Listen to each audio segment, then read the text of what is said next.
औरत समुद्र में 3 दिन और 3 रातों से फंसी हुई थी। लगभग निराश हो चुकी थी कि अचानक उसे एक सुनसान टापू दिखाई दिया। उसने अपनी आखिरी ताकत समेटी और पूरी जान लगाकर चप्पू चलाने लगी, मानो उसे यह भी याद न रहा हो कि कई दिनों से उसके गले से पानी की एक बूंद भी नीचे नहीं उतरी।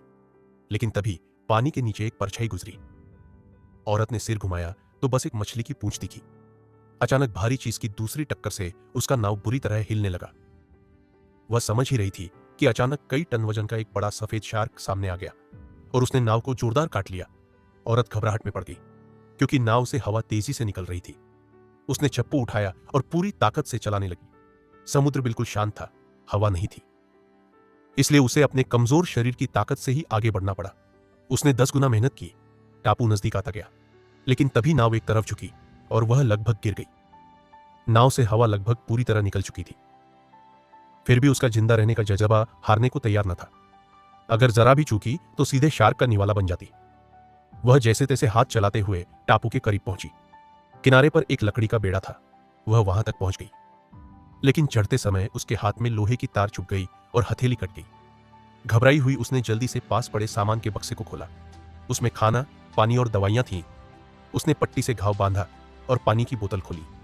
पहले धीरे धीरे पिया, फिर प्यास ने मजबूर किया और वह गटगट बोतल से पानी पीने लगी। लेकिन फिर उसने खुद को रोका, क्योंकि जीवित रहने के लिए पानी बचाना जरूरी था। बक्से में उसे एक वॉकी टॉकी भी मिला। उसने तुरंत मदद के लिए पुकारा, मगर जवाब में सन्नाटा था। अच्छी बात यह थी कि उसके पास सिग्नल गन भी थी। उसने उसे आसमान की तरफ दागा। फायर होते ही वह रो पड़ी। 3 दिन की पीड़ा बाहर निकल आई। तभी पीछे से उसे किसी की आहट सुनाई दी। मुड़कर देखा तो विमान दुर्घटना का एक और जीवित बचे यात्री था। उसने रस्सी फेंकी और उसे खींचकर बेड़े पर चढ़ा लिया।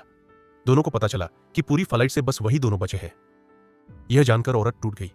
फिर अचानक वॉकी टॉकी से आवाज आई।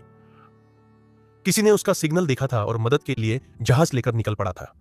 मगर जब पता चला कि आसपास शार्क है, तो 2 आदमी पहले उन्हें खत्म करने का फैसला कर बैठे।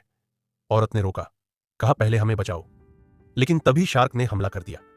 एक आदमी समुद्र में गिर पड़ा और दूसरा खींचने गया, मगर शार्क ने दोनों को मार डाला। बचाव का सहारा भी चला गया। अब औरत और उसकी साथी समझ गईं कि शार्क का सामना किए बिन वे जिंदा नहीं जा सकती। औरत ने हिम्मत करके छलांग लगा दी। शार्क उसकी तरफ बढ़ा। साथी ने ऊपर से पत्थर बांधकर समुद्र में फेंका ताकि शार्क का ध्यान बंट जाए। औरत ने मौका पाकर समुद्र से एक मछली भाला उठा लिया, लेकिन शार्क चालाक निकला और उसकी तरफ लपका। साथी ने तुरंत समुद्र में छलांग लगाई और उसका रास्ता रोका। लड़ते लड़ते वह घायल हो गई। खून से पानी लाल हो गया। वे दोनों किसी तरह बेड़े पर लौट आए, लेकिन साथी की टांग पर गहरा जख्म था। खून बहता रहा और थोड़ी देर में वह मर गई। सारा अकेली रह गई। उसकी आंखों में अब डर नहीं, बल्कि गुस्सा था। उसने मछली भाला उठाया, पेट्रोल का डब्बा खोला और जाल बिछाया। शार्क बाहर आया तो उसने भाले से बांधा। फिर पेट्रोल डालकर सिग्नल गन से आग लगा दी। समुद्र जल उठा और शार्क आग में जलकर खाक हो गया। औरत ने बदला ले लिया, लेकिन तभी आखिरी शार्क आया और साथी की लाश ले गया। औरत को गम हुआ, लेकिन उसने समझा कि यही भागने का मौका है। दूर खड़ी नाव की तरफ वह पूरी ताकत से तैरने लगी। शार्क ने गुस्से में नाव को टक्कर मारना शुरू किया। औरत ने देखा कि कोने में ऑक्सीजन सिलेंडर रखा था। उसने उस पर चाकू बांधा और जैसे ही शार्क छलांग लगाकर हमला करने आया, उसने सिलेंडर का ढक्कन तोड़ दिया। तेज रफ्तार से निकला सिलेंडर सीधे शार्क के सिर को चीर गया। इस तरह आखिरी खतरा भी टल गया।